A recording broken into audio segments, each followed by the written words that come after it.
Hello everybody, I like to walk you through a couple of different configuration scenarios of Tesla coils, and also want to walk you through configuration via TMT.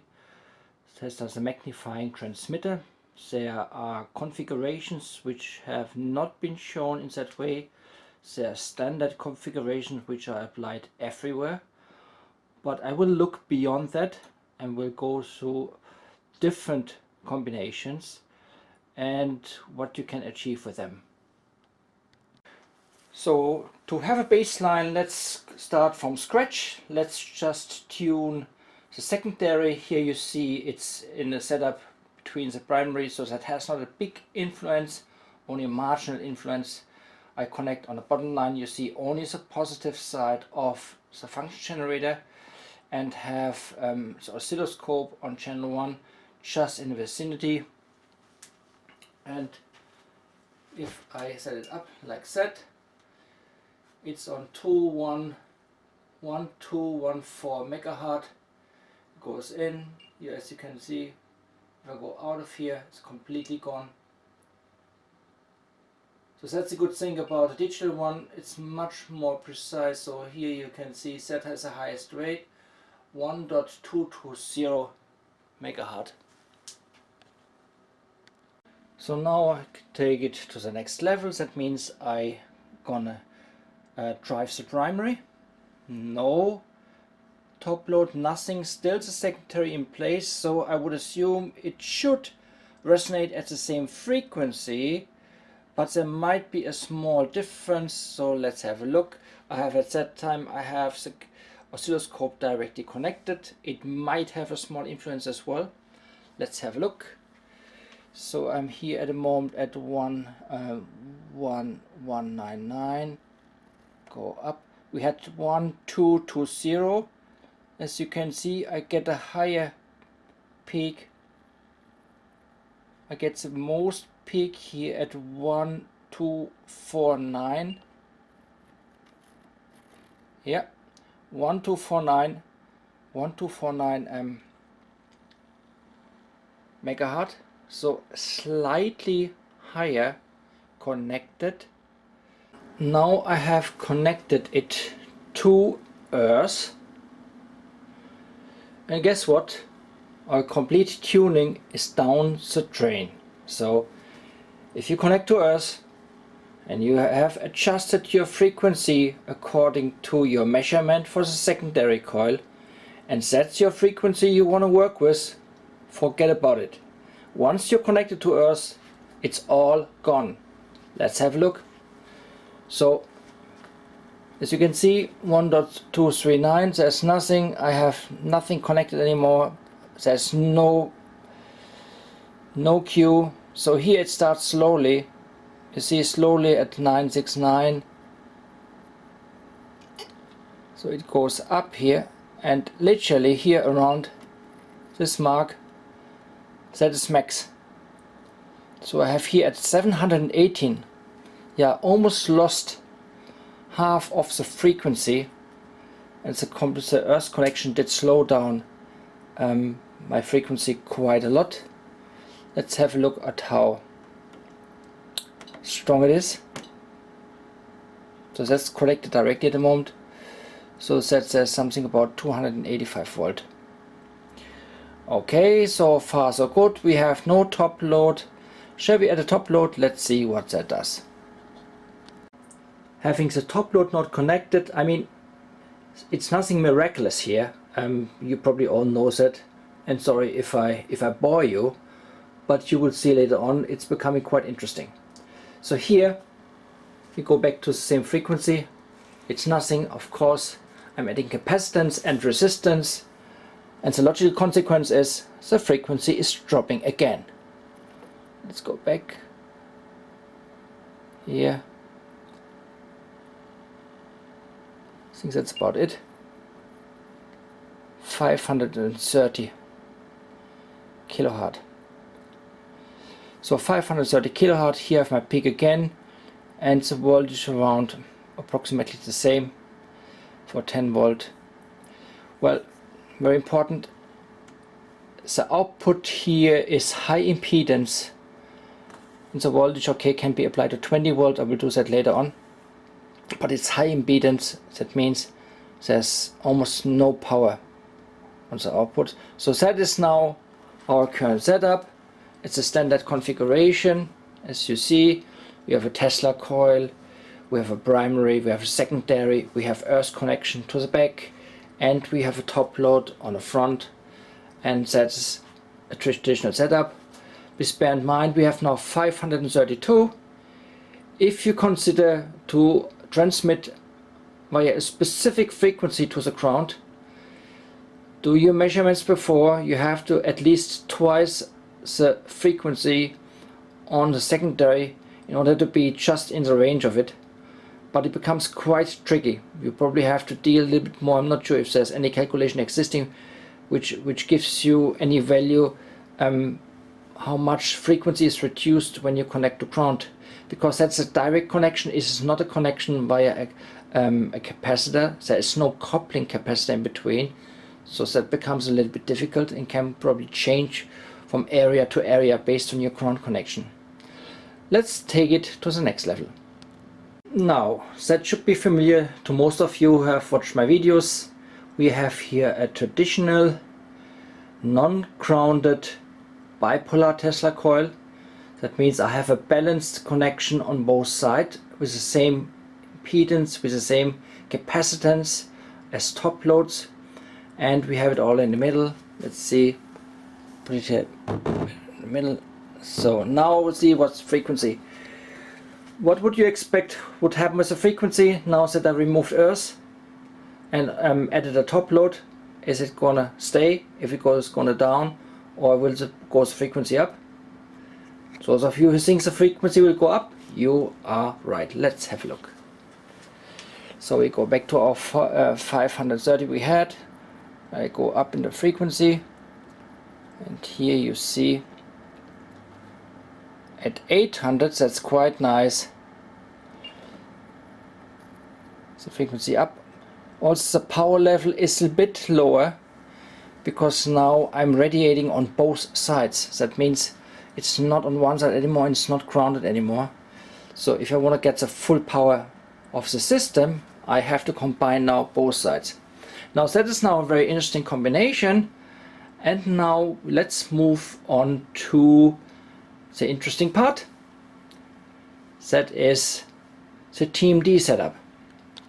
I have now added a couple of more components. Let's have a look what we have here.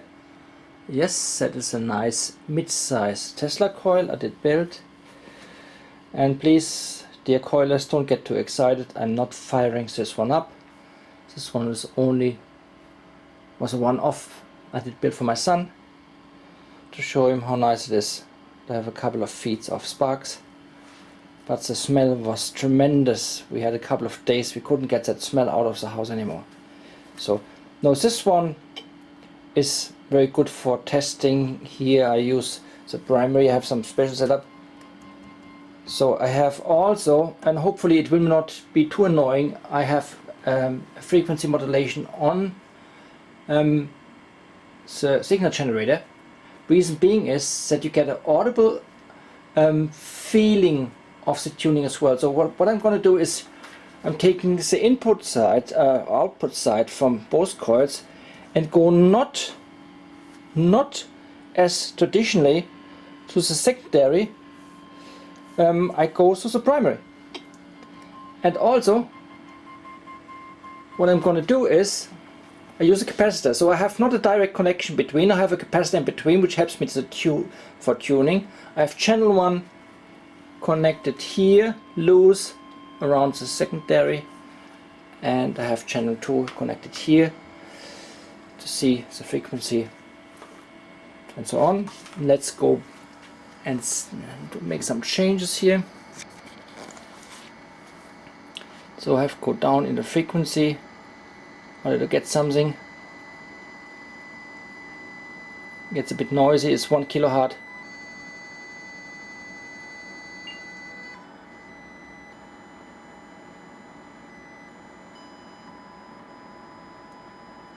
That's quite strong now. And I have also connected the neon here. This one is now purely illuminated from the signal generator. Let's go here to my capacitor. Hope you can hear that nicely. When I tune, you can see. Interesting, when the load snaps in, it drops in the frequency. That means Q is dropping. As well, not the frequency, sorry. Q is dropping.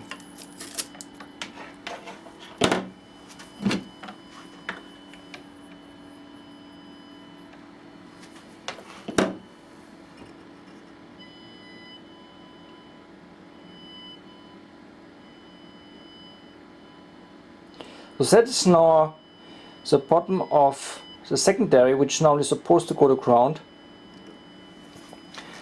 and illuminates quite nicely only from the signal generator.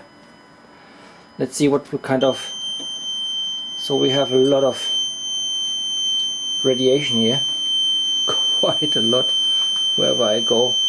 Literally the whole room is radiating. And yeah, I have the amplitude set to 10%, the amp depth is 10%, otherwise it would be extremely noisy. Yeah.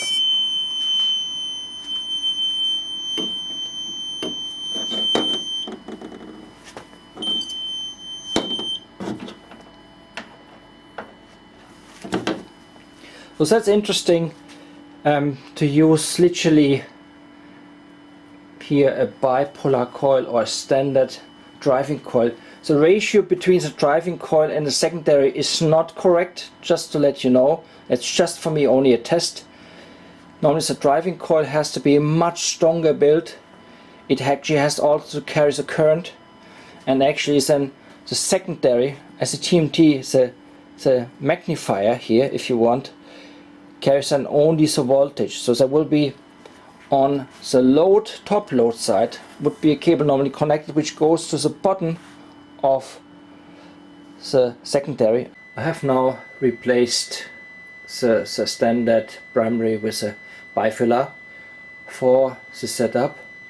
Also used frequency modulation with a FM deviation of 1%, so it's 1 kilohertz, 1 kilohertz frequency, and modulation frequency, so that gives you sound. It's now tuned at 290 kilohertz, and what you will see is the brightness of the fluorescent bulb is much higher. I have the capacitor connected. You see I can tune it here in. It's much stronger. And let's have a look here on the tuning side. Here's no story about that, but it gives you.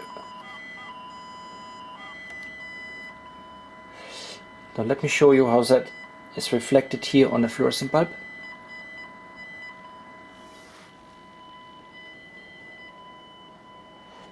So that is nice, bright. That is brighter, gone. Full, so that is nice, full bright. So that is much stronger output as it was on the standard coil. Here you can see that beautifully here on channel 1, the driving side, perfect. And here channel 2, the TMT. That's how it's supposed to look like. So what I have done with the capacitor in between, I make the adjustment, which is a difference between the inductance of both systems by choosing capacitance in between, and to compensate for the gap of reactance here.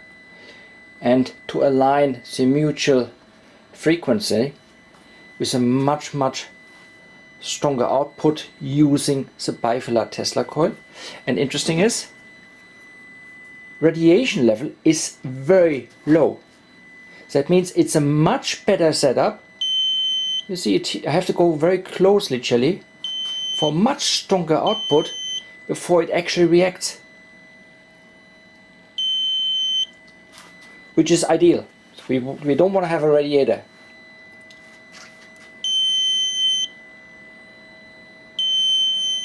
Perfect. Let's go through here. What we have here, we have on channel 2, that's 315 volt. Let's on channel 1, that's the input side. That's 38 volt. It's a factor of 8. That is quite nice. Let's have a look if we find some other frequencies.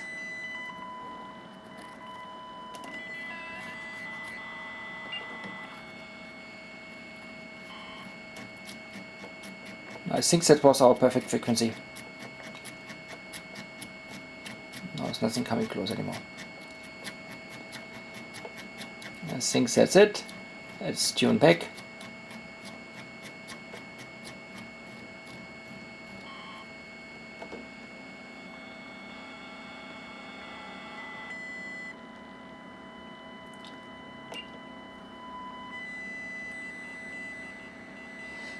But you can see here quite nicely that I can tune in and out between primary driving side and secondary.